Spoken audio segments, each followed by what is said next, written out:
Shalom jemaat yang dikasihi Tuhan. Pagi hari ini kembali lagi kita datang di tempat ini. Kembali lagi kita mau memuji memuliakan nama Tuhan. Amin. Saya percaya hari ini kita mau lebih lagi memuliakan nama Tuhan. Amin. Kita rindu untuk menyenangkan hati Tuhan. Biarlah hari ini fokus kita hanya kepada Dia. Kita mau tanggalkan segala beban kita. Amin. Karena Dia yang layak kita sembah. Hanya Dia yang kita layak kami tinggikan. Dia Allah yang hidup, Dia Allah yang setia, Allah yang tak pernah mengecewakan, bahkan Allah yang tak pernah gagal. Amin. Dengan apa kan kami balas Tuhan segala kebaikan-Mu Bapa, selain kami boleh menyenangkan hati-Mu. Terima kasih Tuhan. Haleluya, Yesus Tuhan. Oh, haleluya. Haleluya, Yesus. Terima kasih.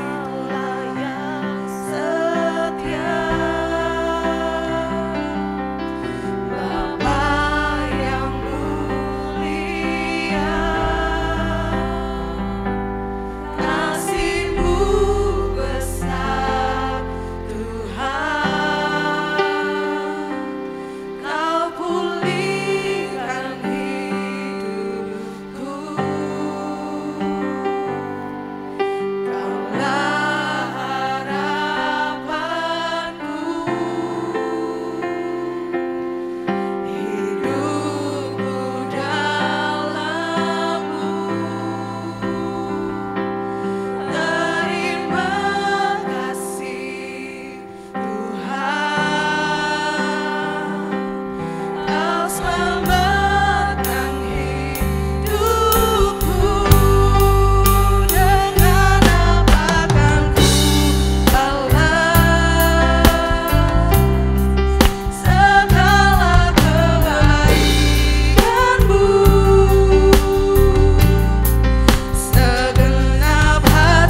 menjamah setiap kami pagi hari ini Tuhan.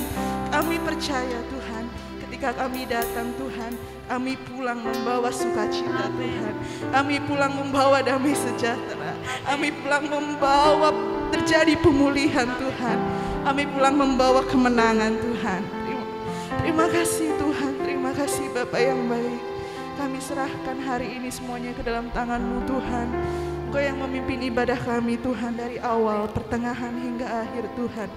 Kami rindu urapan-Mu Tuhan. Terima kasih Tuhan Yesus yang baik. Semua yang siap memuji memuliakan nama Tuhan, katakan amin. Haleluya, puji Tuhan. Sapa kanan kiri, katakan Tuhan Yesus baik. Amin. Tuhan Yesus baik. Kita mau bangkit berdiri. Puji Tuhan. Kita angkat lagu pujian Hari Ini Ku Rasa Bahagia.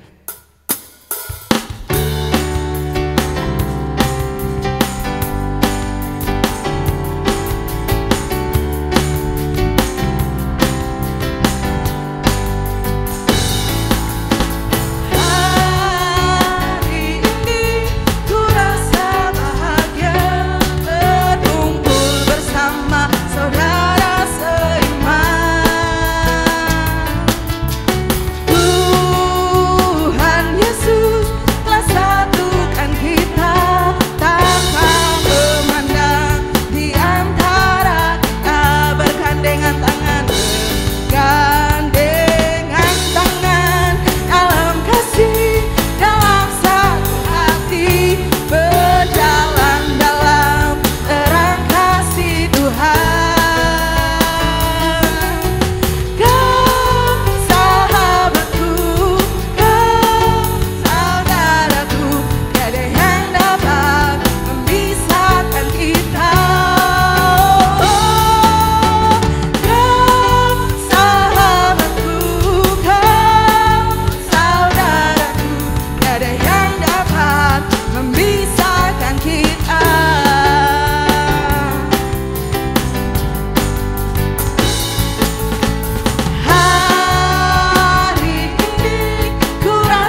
Dia Alfa dan Omega, amin. Dia Tuhan yang benar. Haleluya. Lagu pujian Alfa dan Omega.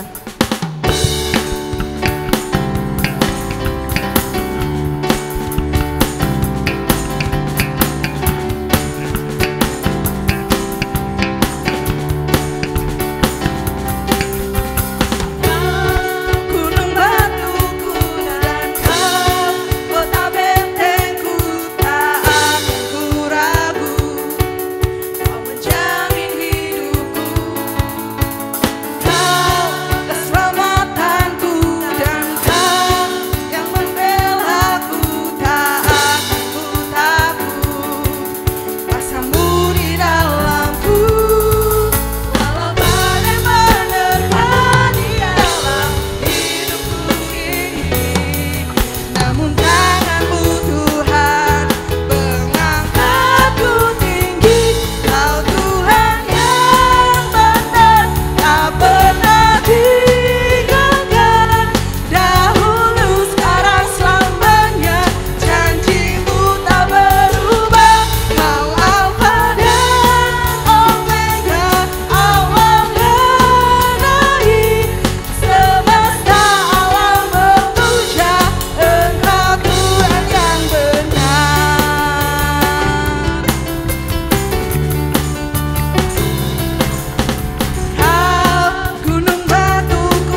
jemaat yang dikasih Tuhan, kita percaya hari ini bahwa Dia Bapa yang setia. Amin. Dia yang menyediakan segala keperluan kami Tuhan, dan Dia menunjukkan kasih setianya kepada kita. Amin. Dia Allah yang mengasihi kita. Haleluya Yesus Tuhan.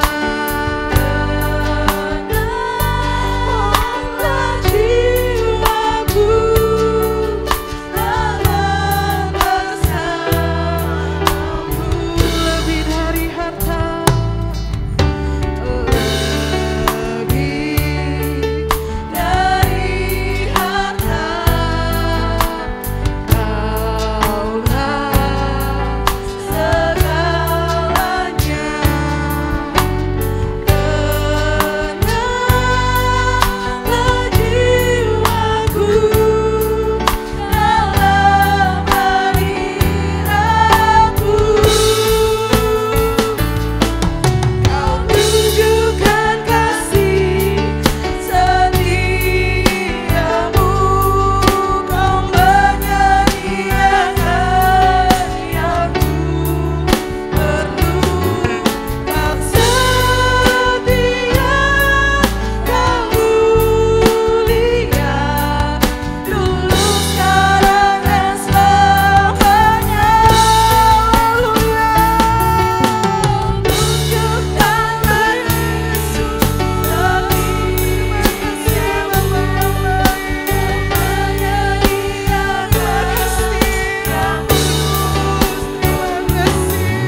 percaya Bapak, setiap pujian yang kami naikkan Tuhan, boleh menyenangkan hati-Mu Tuhan, berbau harum Bapak.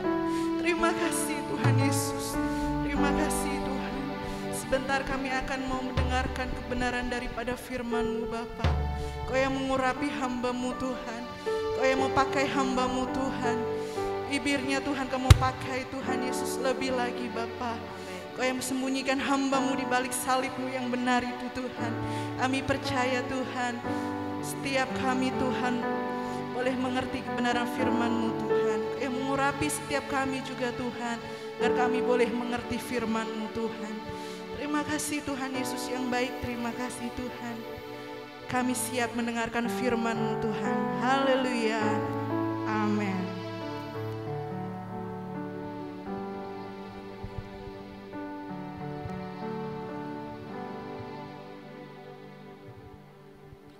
Puji Tuhan. Haleluya. Haleluya. Salam sejahtera bagi kita semua pada pagi yang berbahagia hari ini. Kita bersyukur kita boleh ada pada pagi hari ini di rumah Tuhan untuk memuji menyembah Tuhan Yesus. Siapa yang bersuka cita pagi hari ini katakan amin. Sekali lagi siapa yang bersuka cita katakan amin. Puji Tuhan. Beberapa minggu saya tidak ada di tempat ini karena persiapan dan acara pernikahan kami di Kota Medan, dan saya sangat bersyukur, kami akan sangat bersyukur karena Tuhan menyertai, memimpin acara pernikahan kami sehingga semua boleh berjalan dengan baik. Tentunya tidak lepas dari doa seluruh sidang jemaat bagi kami berdua. Dan sebentar setelah firman Tuhan tentunya ada kesaksian dari Ibu Gembala, dan kita akan mendengar betapa Tuhan yang kami sembah, yang saudara dan saya sembah adalah Tuhan yang dahsyat dan luar biasa. Siapa yang merasakan kedahsyatan Tuhan? Angkat tanganmu, beri tepuk tangan yang meriah bagi Tuhan. Haleluya, haleluya, puji Tuhan. Nah saudara, hari ini saya akan berbicara tentang satu tema. Sama-sama kita baca tema ini dengan suara keras. 1, 2, 3. Berani, sekali lagi 2, 3, berani melepaskan. Nah saudara, berbicara berani melepaskan atau dalam bahasa Inggris berkata let it go. Melepaskan apa? Nah hari ini kita akan belajar. Dalam hidup ini rupanya harus ada dan banyak hal yang harus kita lepaskan untuk kita bisa mewarisi kerajaan sorga. Kita mulai dengan Ibrani 12 ayat yang pertama. Kitab Ibrani pasal 12 ayat yang pertama. Saya mau kita baca ayat ini bersama-sama. Yang sudah dapat katakan amin. Puji Tuhan. Sama-sama kita baca 2, 3. Karena kita mempunyai banyak saksi bagaikan awan yang mengelilingi kita, marilah kita menanggalkan semua beban dan dosa yang begitu merintangi kita dan berlomba dengan tekun dalam perlombaan yang diwajibkan bagi kita. Wah, ini banyak yang tidak hadir pagi hari ini ya. Takut ke gereja tapi ke pasar berani, ke kantor berani, kunjungi keluarga berani, ke gereja takut saudara ya. Puji Tuhan, saudara bersyukur hari ini bisa ada di rumah Tuhan. Katakan amin. Nah, ayat ini berkata kita mempunyai banyak saksi. Rasul Paulus pernah berkata, aku cemburu dengan cemburu rohani. Kenapa saudara? Karena kita ada dalam pertandingan iman kita. We are in the race team. Kita ada dalam pertandingan. Semua kita sedang bertanding. Baik bertanding pagi hari, bertanding siang hari, bahkan bertanding pada sore hari. Nah, upahnya sama saudara ya. Jadi yang senior jangan berkata kepada junior, oh saya lebih hebat dari kamu. Enggak saudara. Semua dalam porsinya masing-masing. Semua dalam waktunya masing-masing. Nah oleh sebab itu diingatkan dalam Ibrani bahwa kita mempunyai banyak saksi bagaikan awan yang mengelilingi kita. Saudara, Anda tidak seorang diri. Saudara tidak sendiri dalam dunia ini. Ada saksi bagaikan awan yang sedang menyaksikan kita. Saudara pernah ada dalam satu pertandingan? Contohnya bulu tangkis yang paling favorit di Indonesia. Nah, bayangkan kalau si pemain itu hanya bermain sendiri. Itu bukan pertandingan namanya. Namanya latihan. Betul? Kapan dikatakan pertandingan? Ketika event yang besar itu dimulai. Begitu banyak orang yang menyaksikan dan mereka mensupport saudara, mendorong saudara. Bahkan ada yel-yel yang berkata, kamu bisa, kamu menang, Indonesia menang. Betul saudara? Nah, itulah saksi-saksi yang tidak kelihatan bagaikan awan banyaknya. Lalu apa dikatakan berikutnya? Marilah kita menanggalkan apa? Semua beban. Bukan cuma beban, dosa yang saudara baca enggak? Dosa yang rupanya dosa itu merintangi. Hari ini kita akan belajar. Berikut. Dan berlomba dengan tekun dalam perlombaan yang garis bawahi kata diwajibkan. Jadi anak Tuhan itu wajib. Ketika kita sekolah, baik TK, SD, SMP, SMA, hari Senin itu wajib upacara. Indonesia tanah airku. Saya lihat-lihat kok, hampir sedikit sekali di dunia ini yang anak-anaknya dari kecil itu harus upacara. Tapi Indonesia termasuk negara yang sangat menghormati Indonesia. Merah putih. Di dalamnya kita nyanyi lagu kebangsaan. Di dalamnya ada mengheningkan cipta. Bukan begitu saudara? Itu dilatih dan itu hukumnya wajib. Sama-sama katakan wajib saudara. Jadi wajib bagi kita ada dalam perlombaan. Saya lihat terjemahan lain dalam King James Version berkata begini. Wherefore seeing we also are compassed about with so great a cloud of witness, ya. Let us lay aside. Nah, ini penting saudara, perhatikan ya. Kata marilah kita menanggalkan, bahasa Inggris berkata let us lay aside every weight. Terjemahannya beda saudara, perhatikan ya. Dalam bahasa Inggris berkata marilah kita singkirkan segala yang membuat hidup ini berat. Beban itu berat? Berat. Tanggalkanlah berat. Tanggalkan bebanmu. Tanggalkan sesuatu yang menekan saudara. Haleluya.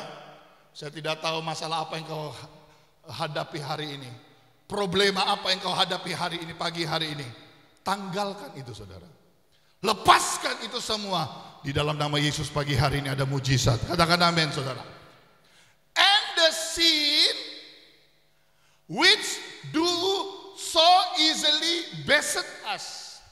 Dan juga dosa yang membuat kita jauh daripada Tuhan. Haleluya. Haleluya. Kita orang berdosa tetapi tidak tinggal dalam dosa. Yang ngerti katakan amin saudara. Siapa di sini orang berdosa? Angkat tangan. Ya, saya orang berdosa, tapi tidak tinggal dalam dosa. Dan selanjutnya berkatakan apa? And let us run with patience. Mari kita berlari dengan kesabaran. Haleluya. Haleluya. Saudara pernah nonton orang lari sprint 100 meter? Pernah? Ya kan? Dalam dia siap untuk lari, ready, set, go. Nggak mungkin kan lagi set, go langsung dari depan. Haleluya. Ada yang namanya proses. Dan itu butuh katakan kanan kiri, kamu harus sabar. In the race that is set before us. Next. 3 kata kunci yang hari ini kita akan pelajari. Anda boleh catat. Kata kunci yang pertama adalah beban. Saya mempelajari dan melihat apa arti beban. Beban adalah barang berat yang dibawa, dipikul, dan sebagainya. Beban juga berbicara muatan. Karena ditaruh, itu namanya muatan. Kita terkenal dengan Tanjung Priuk dengan pelabuhan peti kemas. Kita biasa lihat trailer itu makanan biasa, saudara. Satu kali saya pernah naik Gojek kok. Rupanya Gojek itu gak pernah lewat Tanjung Priuk. Gojek motor. Baru masuk terminal Mambo, dia berkata, "Pak, mohon maaf, Pak, boleh gak gantian Bapak yang bawa?" Saya digonceng. Saya bilang kurang ajar. Gua yang bayar lu, gua suruh gonceng lu, yang benar aja lu. Kenapa? Saya takut, Pak. Saya gak pernah ke Tanjung Priuk, baru kali ini. Saya bilang, "Selamat datang." Iya dong. Nah, bagi kita kan makanan biasa ya. Trailer itu hari-hari, saudara. Kalau perlu trailernya kita pepet. Saking hebatnya motor kita. Luar biasa, saudara. Nah, berbicara beban, Alkitab berkata, muatan yang ditaruh. Beban itu harus ditanggalkan. Saya tidak katakan jadi anak Tuhan bebas dari masalah. No. Bahkan kalau saudara gak punya masalah, Anda sedang dalam masalah. Tetapi jangan bawa masalah karena Tuhan yang angkat masalah kita. Yang percaya katakan amin. Kenapa kita datang hari Minggu seperti ini? Anda datang dengan beban, Tuhan tahu, saudara. Apa Tuhan tidak tahu ketika suami tidak tahu, istri tidak tahu, orang tua, anak-anak bahkan tidak peduli? Ada satu pribadi yang sangat mengerti, saudara. Namanya Tuhan Yesus Kristus. Dia tahu bebanmu, dia tahu masalahmu, dia tahu apa yang kau bawa itu berat, saudara. Makanya kita datang kepada alamat yang tepat. Yesus ada di tempat ini. Jangan takut datang ke gereja, saudara. Corona saya tahu semua juga sedang banyak kena corona. Tapi kuasa Tuhan lebih besar, katakan amin. Yang kedua, dosa. Apa arti dosa? Perbuatan yang melanggar hukum Tuhan atau agama. Arti yang kedua dosa juga perbuatan salah. Tadi saya katakan tidak ada yang tidak berdosa, tapi jangan tinggal dalam dosa. Artinya begini, ya kita buat salah, tapi jangan salah terus dong. Yang ngerti katakan amin dong pagi hari ini. Haleluya. Kita bisa jatuh nggak? Halo, kita bisa jatuh nggak? Kita bisa jatuh, tapi Alkitab berkata tidak sampai tergeletak. Ketika Petrus dipanggil Yesus, ayo mari datang. Petrus jalan di atas air loh, saudara. Haleluya.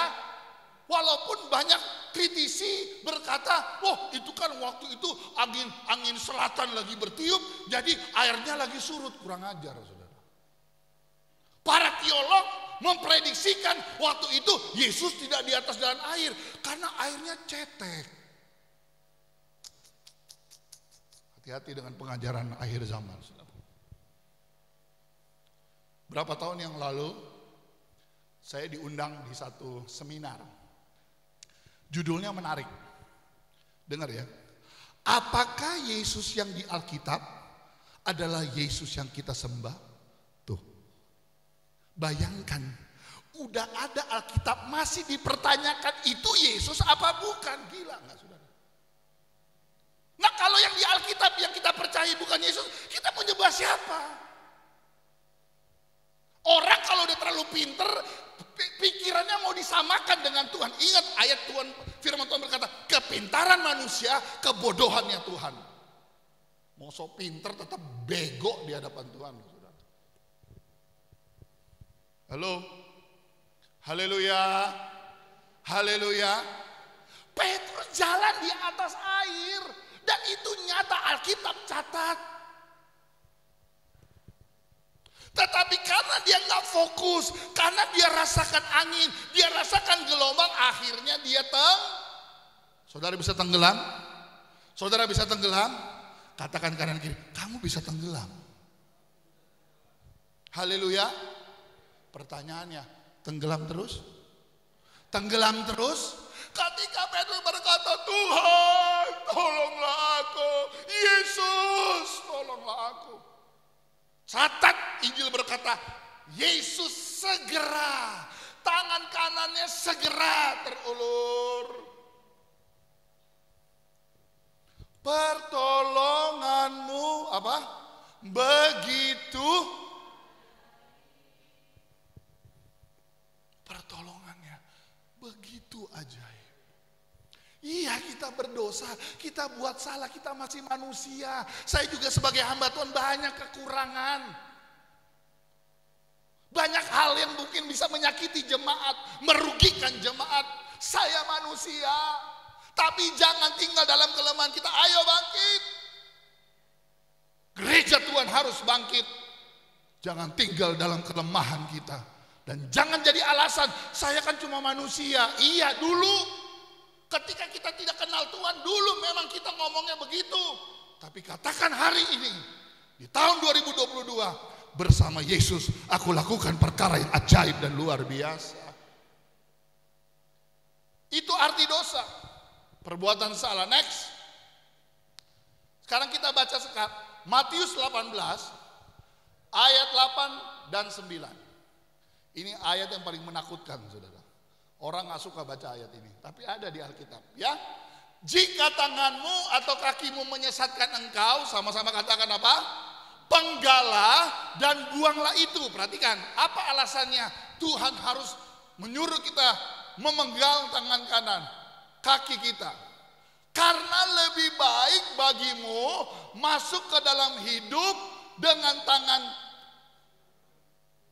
kudung atau timpang daripada dengan utuh kedua tangan dan kedua kakimu dicampakkan ke dalam apa? Api kekal. Dan jika matamu menyesatkan engkau apa? Cungkil dan buanglah itu, karena lebih baik bagimu masuk ke dalam hidup dengan bermata satu daripada dicampakkan ke dalam api neraka dengan bermata dua. Jelas nggak firman Tuhan, saudara? Jelas nggak? Kalau tangan ini berdosa, kaki ini berdosa, potong. Udah deh, nggak usah pakai, itu kan cuma secara harafiah Pak. Bagaimana mungkin kalau kita nggak punya tangan, nggak punya kaki, lalu masuk surga? Tuhan ganti kaki baru, Tuhan ganti tangan yang baru, asal masuk surga. Jadi gini loh saudara, ayat ini sederhananya gini. Mau masuk surga? Mau masuk surga? Tanggalkan semuanya. Kalau tangan saja yang kita butuh untuk aktivitas kita hari-hari, Tuhan gak perhitungkan. Kalau kaki saja yang kita pakai untuk pergi kemana-mana, Tuhan gak lihat. Berarti yang Tuhan lihat keselamatan jauh lebih berharga daripada kita punya keutuhan tubuh ini, tapi binasa. Yang ngerti katakan amin kek. Yang kedua, apalagi mata. Kalau mata kita jelalatan, mata kita nggak benar, kita berkata apa? Tuhan mah sadis. Lebih sadis mana? Apa yang kita lihat dengan cungkil. Mata ini bisa lihat sampai akhirnya kita cemburu. Itu kan hasil korupsi. Senang lihat orang susah, susah lihat orang, ayo ngaku aja supaya ringan. Saudara. Betul nggak? Kalau orang bersedih lalu Anda bersedih, itu mudah. Betul? Anda pergi ke acara penghiburan, ya, pelepasan jenazah, lalu Anda dekat keluarga. Aku mengerti, aku tahu apa yang kau hadapi. Mudah ya? Karena apa? Suasananya lagi sedih. Di depannya ada peti jenazah. Gampang nggak? Tapi bisa nggak engkau tertawa dengan orang yang tertawa? Ketika temanmu baru beli rumah, punya mobil, naik pangkat, gajinya besar.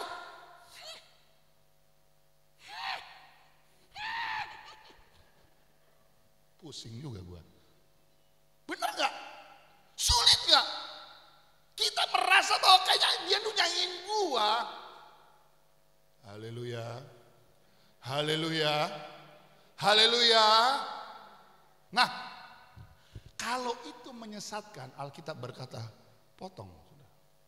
Saudara jujur, ada berapa banyak hal karena tangan ini, kaki ini, karena mata ini kita jadi berdosa. Betul? Alkitab berkata, tanggalkan bebanmu. Kalau itu menyesatkan, tanggal. Saya tidak katakan hari ini saya bagikan pisau lalu Anda potong tangan, tidak. Artinya begini, kalau memang Anda sadar tangan ini dan kaki ini membawa kita kepada dosa, stop. Next. Roma 6 ayat yang ke 23 jelas. Sebab upah dosa ialah, jadi supaya saudara tidak terima maut, stop melakukan dosa. Tetapi karunia Allah ialah hidup kekal dalam Kristus Yesus Tuhan kita. Bahkan dalam 1 Yohanes 3 ayat 4 dan 5, setiap orang yang berbuat dosa melanggar juga hukum Allah. Sebab dosa ialah pelanggaran hukum Allah. Dan kamu tahu bahwa ia telah menyatakan dirinya supaya ia menghapus segala dosa. Dan di dalam dia, sama-sama katakan apa? Tidak ada. Jadi orang yang ada bersama dengan Tuhan tidak melakukan dosa. Next. Semua yang membawa kepada dosa apa? Oh, kok nggak berani baca, saudara? 2, 3. Semua yang membawa kepada dosa, potong. Nah, yang berikut sekarang. Tadi beban, kedua dosa. Yang ketiga arti lomba, berlomba. Apa arti berlomba? Adu kecepatan. Nah, ini menarik saudara ya. Jadi gini, saya, Koswito, ya, baru Om Vence, Pak Yapto, Riko misalnya ya. Kita berlima nih. Ini kan mau bertanding, betul? Betul ya? Bertanding. Pertanyaannya, yang menang berapa orang? Hah? Dari 5 yang dicari cuma 1. Ini semua kita nih bertanding nih, betul nggak? Kita lagi bertanding, betul? Pertanyaannya, apa semuanya bisa menang? Saudara. Ada pepatah mengatakan begini, buah jatuh tidak jauh dari pohonnya, kan gitu ya? Kalau bapaknya begini, oh anaknya pasti begini, selalu begitu. Tapi saya mau katakan, itu adalah filsafat dunia. Itu pengertian dunia. Nah, bagi saya, ini pribadi saya ya, Anda boleh setuju nggak apa-apa. Tapi bagi saya, bicara panggilan, bicara masuk sorga, itu harus dikerjakan sendiri-sendiri. Dulu ketika saya remaja, saya berpikir, puji Tuhan, ayah saya pendeta, opa saya pendeta, pasti saya masuk sorga. Apa begitu? Abigail begitu? Dediku, mamiku kan hamba Tuhan, aku pasti garansi masuk surga. No. Alkitab berkata, kerjakan keselamatanmu masing-masing. Surga nggak ada KKN, Bapak Ibu. Biar aja mama yang setia, biar aja suami yang setia, biar saya tinggal di rumah. Masa sih orang tua, masa mama papa nggak doakan saya? No. Haleluya. Haleluya.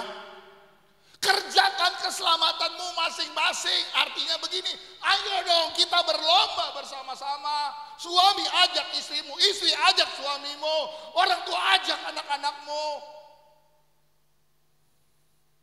Saya heran masih aja ada suami kasih biar istrinya di rumah, suami kasih biar anak-anaknya di rumah.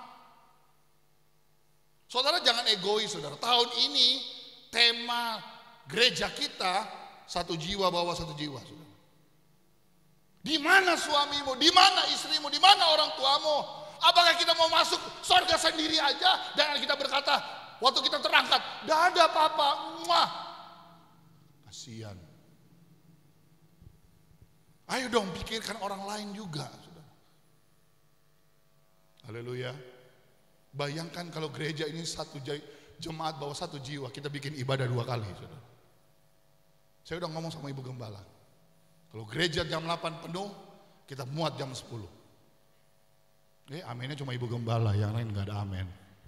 Kita udah pernah coba kan waktu itu. Bisa loh. Ada loh yang datang. Kenapa enggak tahun ini? Saya percaya tuayan gereja akan terus terjadi. Tuayan bagi gereja Kebon Baru akan terus terjadi. Tapi di dalamnya, ayo kita cepat, adu kecepatan. Makanya dalam grup saya selalu berkata, gaspol, artinya apa? Tekan gas baik-baik. Bukan buat orang lain, buat saudara. Supaya saudara masuk terus dalam keselamatan yang datang daripada Tuhan. Katakan amin, saudara. Berikutnya artinya adu keterampilan. Next. Galatia 5 ayat 7. Dahulu kamu berlomba dengan baik. Siapakah, perhatikan ya. Siapakah yang menghalang-halangi kamu sehingga kamu tidak menuruti kebenaran lagi? Nah, jemaat di Galatia ditegur oleh Rasul Paulus sehingga muncul ayat yang ke-7 berkata, kamu dulu berlombanya baik. Tetapi kenapa sekarang seperti ada yang menghalangi? Apa yang menghalangi jemaat atau gereja di Galatia? Di suratan Galatia ayat yang pertama rupanya jawabannya. Galatia 5 ayat pertama berkata apa? Supaya kita sungguh-sungguh merdeka. Kristus telah memerdekakan kita. Karena itu berdirilah teguh dan jangan mau lagi dikenakan kuk. Apa? Kuk apa? Perhambaan. Apa itu kuk perhambaan? Anda pernah lihat petani menggemburkan tanah? Pernah? Dia pakai kerbau, pakai kuda, lalu dipasang alat. Itu namanya kuk. Kuk itu beban yang ditaruh ke binatang, lalu petani berkata, cus jalan. Menggemburkan tanah. Jadi kuk perhambaan adalah dosa yang menjadi beban. Itu makanya kita nggak bisa bertanding dengan baik. Halo, haleluya, haleluya. Beratmu mungkin gak sampai 100 kilo. Berat badanmu mungkin 50 kilo, bahkan 40 kilo. Tapi jalannya kayak orang punya beban 100 kilo. Kenapa? Dosa.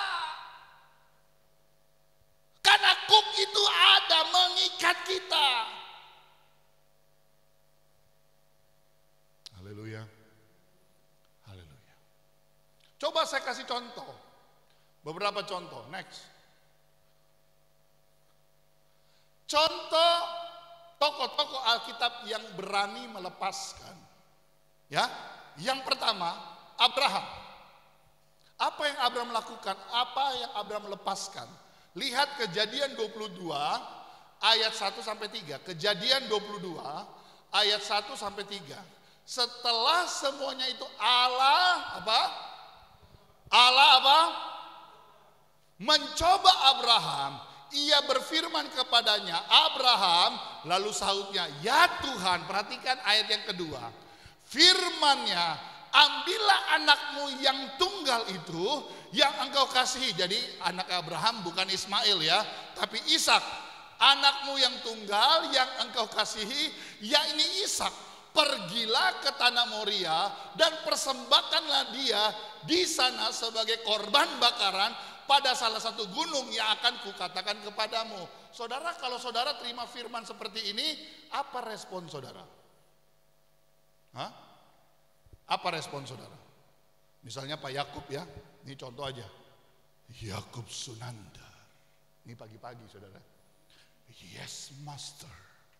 Gitu ya. Karena zaman perjanjian lama Tuhan berbicara itu audible. Itu bisa didengar. Yes master. Yakub Sunandar.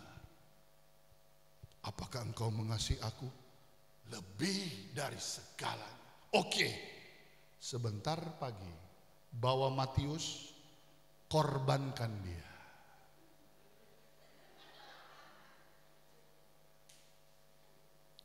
Lalu Pak Yakub Sunandar mundur 3 langkah. Enyahlah iblis daripadaku. Hah? Benar gak? Benar gak? Ayo ngaku aja supaya ringan. Matius itu anak sendiri. Sama kayak Ishak. Mana dia? Wih, anak tunggal men. Anak perjanjian ini loh, jangan main-main. Betul gak? Tapi entah kenapa si Matius yang ditunggu di zaman Abraham itu, dia dapat Ishak itu udah tua, saudara. Alkitab berkata Sarah itu sudah mati haid. Udah gak mungkin punya keturunan tapi dapat keturunan. Lalu tiba-tiba sesuatu yang kita kasih, kita cintai harus dipersembahkan. Di mana otakmu?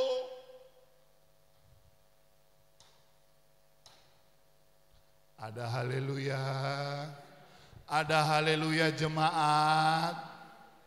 Kita akan mulai berpikir pakai otak kita yang benar aja. Tuhan katanya melalui dia keturunan akan banyak seperti bintang di langit, banyak yang pasir di lautan. Kenapa yang udah satu-satunya pun dikasih harus dipersembahkan?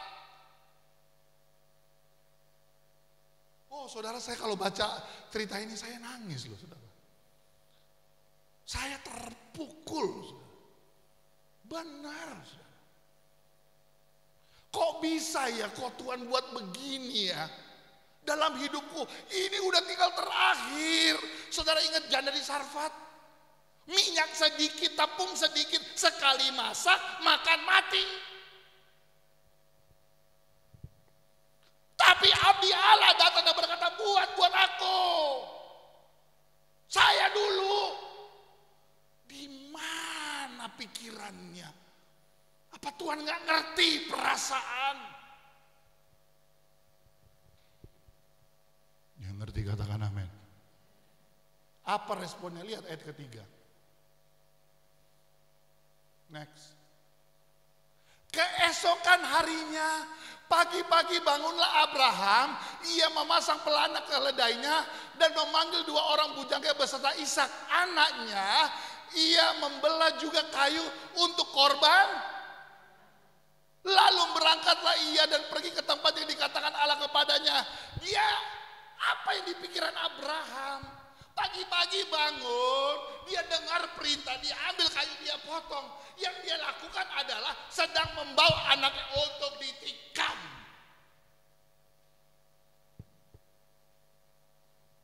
Ayat itu tidak berkata, maka Abraham ngambek,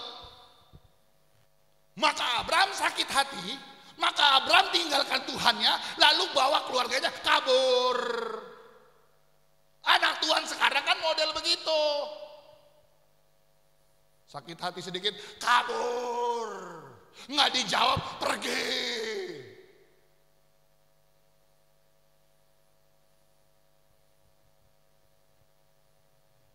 Benar apa betul? Abraham berani melepaskan. Dia tahu ini anak perjanjian. Tapi saya bersyukur Abraham lebih cinta Tuhan daripada anak. Saya tidak katakan anak kita menjadi penghalang. Bahkan mungkin bisa saja. Dulu gak punya anak, rajin ke gereja. Ketika punya anak, gak nongol gereja. Ngurusin anak Pak repot. Ingat ya, dengar yang saya mau ngomong. Tuhan Allah yang bisa memberi, tapi Tuhan Allah juga yang bisa ngambil. Segala sesuatu yang menghalangi untuk kita datang kepada Tuhan, itu namanya berhala loh saudara. Hati-hati, pekerjaanmu bisa jadi berhala, uangmu, mobilmu, pangkatmu, gajimu, semua bisa jadi berhala. Karena apa? Itu yang menghalangi kita datang kepada Tuhan. Corona membuat orang takut datang kepada Tuhan. Ke mall berani, ke pasar berani, ke kantor berani. Yang ngerti katakan amin dong. Contoh kedua, siapa lagi yang berani melepaskan? Daud. Saudara. Sekarang saya mau tanya, Daud pernah buat salah? Daud pernah buat salah? Kesalahan besar apa yang dilakukan Daud? Ambil bini Uria. Ketika Batseba lagi mandi, saya nggak ngerti, zaman dulu berarti orang mandi nggak pakai loteng, saudara. Semua bisa kelihatan. Suaminya adalah prajurit yang mengabdi kepada Daud. dengan dedikasi yang tinggi. Uria akhirnya dipanggil, dikasih mabuk. Anda tahu cerita ini. Sampai akhirnya dia taruh di garis paling depan dan mati. Istrinya diambil. Lahirlah seorang anak, anaknya sakit. Daud berpuasa, minta kemurahan Tuhan, tetapi tidak Tuhan kasih, anaknya mati. Makanya muncul pasal 51. Pengakuan dosa dari Daud. Salah satunya ini yang menarik, saudara. Ayat 13. Janganlah membuang aku dari hadapanmu. Yang kedua, janganlah mengambil rohmu yang kudus daripadaku. Bahasanya saya buat sederhana. Tuhan boleh ambil semua, tapi jangan rohmu yang kudus yang kau ambil. Daud berani melepaskan segala atribut-atribut kehebatan dia. Dia lawan Goliat hanya dengan ali dengan satu batu. Goliat yang besar, raksasa itu jatuh, hebat. Tapi bagi dia yang penting roh Allah ada dalam hidupku. Apa artinya semua kehebatan kita? Kita lepaskan itu semua dibanding dengan roh Allah. Makanya dua pribadi yang Alkitab catat, dia berkenan. Yang pertama Yesus, yang kedua Daud. Sekali lagi, Daud bukan raja yang sempurna. Dia bukan manusia yang hebat, yang tidak punya celah. Daud banyak kesalahan, tetapi karena dia memiliki roh Allah. Gereja Tuhan pagi hari ini, milikilah roh Allah yang hidup dalam hidupmu. Lepaskan semua demi roh Allah yang hidup dalam diri kita. Dan Tuhan pasti akan memberkati kita. Yang terakhir, contoh yang terakhir, yang ketiga. Siapa lagi kalau bukan? Siapa lagi kalau bukan siapa? Yesus. Ayatnya berkata apa? Lukas 23 ayat 34. Yesus berkata, ya Bapa, apa? Ampunilah mereka sebab mereka tidak tahu apa yang mereka perbuat dan mereka membuang undi untuk membagi pakaiannya. Yesus mengajarkan kepada kita melepaskan hak, termasuk melepaskan pengampunan. Saudara mau melepaskan pengampunan? Seperti Yesus, dia berkata, ampunilah mereka. Bagi Yesus untuk menghukum tentara Romawi itu ujung kuku, saudara. Tetapi kenapa dia lepaskan pengampunan? Karena dia adalah kasih. Biarlah kasih Yesus ada pagi hari ini buat kita semua. Katakan amin, saudara. Kita bangkit berdiri bersama-sama. Saya undang pemain musik.